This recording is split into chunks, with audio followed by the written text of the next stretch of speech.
बिस्मिल्लाहिर्रहमानिर्रहीम। अस्सलामुअलैकुम। इल्म की बात देखने वालों को राव कमर रिजवान नई वीडियो में खुश आमदीद कहता है।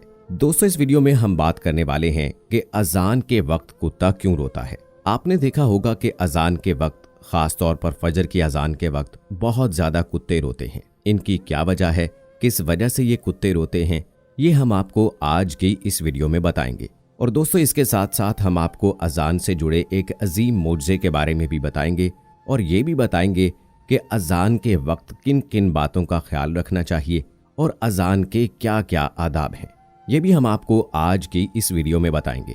दोस्तों, वीडियो बहुत ही प्यारी होने वाली है, लिहाजा आपने इस वीडियो को आखिर तक जरूर देखना है।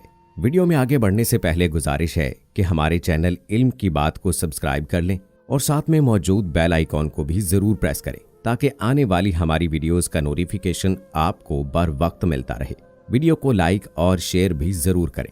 दोस्तों, हर कोई ये जानना चाहता है कि आखिर क्या वजह है कि अजान होते ही कुत्ते रोने लग जाते हैं और अजान पूरी होते ही खामोश हो जाते हैं, और ऐसा खास तौर पर फजर की अजान के वक्त होता है। तो चलिए आपको बताते हैं कि इसकी क्या वजह है। दोस्तों, अल्लाह ताला ने जानवरों के अंदर एक ऐसी ताकत अता फरमाई है जो हम इंसानों को नहीं दी है, जबकि अल्लाह ताला ने इंसानों को अशरफल मखलूकात बनाया है, यानी कि तमाम मखलूकात में सबसे बेहतर बनाया है। लेकिन अल्लाह ताला ने इंसान को वो ताकत नहीं दी जिससे वो आसमानों या फिर चलते फिरते शैतानों, बलाओं या फिर मुसीबतों को देख सके। लेकिन ये जानवर उन्हें देख सकते हैं और बेजुबान होने की वजह से इंसान को नहीं बता सकते। लिहाजा वो ऐसी आवाजें निकाल कर इंसानों को खबर करने की कोशिश करते हैं। तो जैसे ही अजान शुरू होती है, खासकर फजर की अजान, तो जितने भी शैतान और बलाएं होती हैं वो रात के वक्त ज्यादा निकलते हैं और अजान की आवाज सुनते ही वो तमाम शैतान और बलाएं वहां से भागना शुरू कर देते हैं। ये देखते ही कुत्ते रोने जैसी आवाजें निकालना शुरू कर देते हैं। कुत्ता जब किसी इलाके में बहुत ज्यादा रोता है और अगर कुछ ही दिनों में उस इलाके में किसी का इंतकाल हो जाता है तो इसलिए उन्हें मनहूस समझकर लोग उन्हें भगा देते हैं। वो बेजुबान मनहूस नहीं होता, बल्कि उसे ये इल्म होता है कि इस इलाके में कोई भी मुसीबत आने वाली है और वो इंसान को आगाह करने की कोशिश करता है। तो दोस्तों, आप समझ गए होंगे कि अजान होते ही कुत्ता क्यों रोता है। ये तो आप जानते ही हैं कि रात के वक्त शैतान और बलाएं निकलती हैं और जब फजर की अजान होती है तो वो शैतान और बलाएं भागना शुरू कर देते हैं, जिनको देखकर कुत्ते रोने जैसी आवाजें निकालना शुरू कर देते हैं ताकि इंसान आगाह हो जाए। दोस्तों, हम आपको ये भी बताते हैं कि अजान के आदाब क्या हैं और कौन से काम आपने अजान के दौरान नहीं करने। लेकिन इससे पहले आपको अजान से जुड़े एक मोज़े के बारे में बताते हैं, जिसको सुनकर आप भी बेइख्तियार सुभान अल्लाह कह उठेंगे। और ये मोज़ा अल्लाह ताला की अजमत की एक बहुत बड़ी दलील भी है।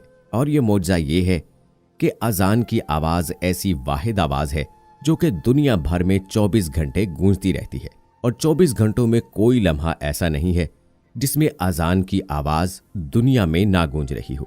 ये आवाज मुसलमानों को नमाज के लिए पुकारती है और हर वक्त कानों में रस घोलती है। दुनिया भर के माहिरीन के मुताबिक दुनिया भर में हर वक्त गूंजने वाली आवाज अजान की आवाज है। माहिरीन के मुताबिक हर रोज इंडोनेशिया के मशरकी जजायर से फजर की अजान का आगाज होता है और बैक वक्त हजारों मौज़िन अल्लाह ताला की तौहीद और नबी करीम सल्लल्लाहु अलैहि वसल्लम की रिसालत का ऐलान करते हैं। मशरकी जजायर से ये सिलसिला मगरबी जजायर तक चला जाता है। 1.5 घंटे बाद समाट्रा के देहात और कस्बात में अजानें शुरू हो जाती हैं और फिर ये सिलसिला 1 घंटे बाद ढाका पहुंचता है। बांग्लादेश में अजानों का सिलसिला खत्म नहीं होता कि कोलकाता और श्रीलंका में अजानें होने लगती हैं। दूसरी जानब कलकत्ता से ये सिलसिला मुंबई तक पहुंचता है और पूरे भारत की फजा तौहीद और रसालत के ऐलान से गूंज उठती है। एक रिपोर्ट के मुताबिक श्रीनगर और सियालकोट में फजर की अजान का वक्त एक ही है। इस अरसे में पाकिस्तान में फजर की अजानें गूंजती हैं। पाकिस्तान में ये सिलसिला शुरू होने से पहले अफगानिस्तान और मस्कत में अजानें शुरू हो जाती हैं। मस्कत से बगदाद तक 1 घंटे का फर्क है। फिर सऊदी अरब, यमन, मुत्तहिदा अरब अमारात, कुवैत और इराक तक अजानें गूंजती रहती हैं, जिसके बाद शुमाली अमरीका, लीबिया और ट्यूनिस में अजानें शुरू होने लगती हैं। यूं फजर की अजान, जिसका आगाज इंडोनेशिया के मशरकी जजायर से शुरू हुआ था, 9.5 घंटों का तवील सफर तय करके बहरे औकियानूस तक पहुंचने से पहले मशरकी इंडोनेशिया में ज़ोहर की अजान का वक्त हो जाता है। इस तरह कुर्रे अर्ज पर एक भी लम्हा ऐसा नहीं गुजरता जब सैकड़ों मौज़न अल्लाह ताला की वहदानियत और नबी करीम सल्लल्लाहु अलैहि वसल्लम की रिसालत का ऐलान न कर रहे हों। सुभान अल्लाह, ये अल्लाह की शान है कि अल्लाह की अजमत और बड़ाई का इकरार हर लम्हा कायनात में बुलंद रहता है। इस मौजे के बारे में सुनकर हर शख्स सुभान अल्लाह कह उठता है। आप भी कमेंट सेक्शन में अपने हिस्से का सुभान अल्लाह लाजमी तहरीर कीजिएगा। दोस्तों, ये था अजान से जुड़ा अजीम मौजज़ा। चलिए अब आपको अजान के आदाब बताते हैं और आपको ये बताते हैं कि अजान के वक्त किन किन बातों का ध्यान रखना चाहिए। नंबर 1, अजान के वक्त बातचीत न करें। नंबर 2, अजान हो रही हो तो सलाम भी नहीं करना चाहिए। नंबर 3, अगर अजान के वक्त कोई सलाम करे तो जवाब नहीं देना चाहिए।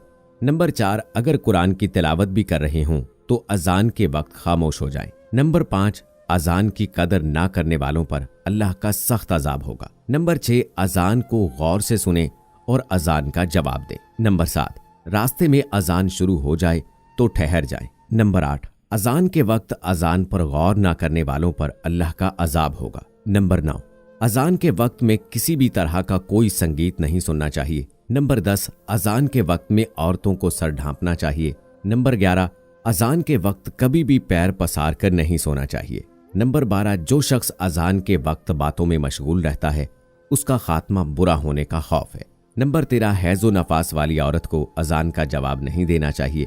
नंबर 14, जब मौज़न अशहदु अन्ना मुहम्मद रसूलुल्लाह कहे तो नबी सल्लल्लाहु अलैहि वसल्लम पर दुरूद पाक पढ़े। नंबर 15, पेशाब या पाखाना करने वाले अजान का जवाब ना दें। दोस्तों, अजान के दौरान इन बातों का जरूर ख्याल रखें। अल्लाह ताला हम सबको इन बातों पर अमल की तौफीक अता फरमाए, आमीन। दोस्तों, याद रखें कि बिस्मिल्लाहिर्रहमानिर्रहीम पढ़े बगैर खाना खाने वाले के घर में हमेशा गरीबी बनी रहती है। अगर आप घर में बरकत चाहते हैं तो खाना खाने से पहले बिस्मिल्लाहिर्रहमानिर्रहीम जरूर पढ़ लिया करें। और दोस्तों, अल्लाह पाक ऐसे घरों से भी बरकत को खत्म फरमा देता है जिन घरों में कुरान पाक को बगैर वजू के पढ़ा जाता है। इसलिए चाहिए कि जब भी तिलावत करें तो वजू जरूर बना लिया करें, बल्कि बगैर वजू के कुरान पाक को छूना तक नहीं चाहिए, क्योंकि ऐसा करने से भी घर से बरकत खत्म हो जाती है। और इस बात का भी आप जरूर ख्याल रखें कि आपके घर पर कोई भी सवाली आए, यानी कोई मांगने वाला आए, तो उसे आप कुछ न कुछ जरूर दें। उसको खाली हाथ ना लौटाएं।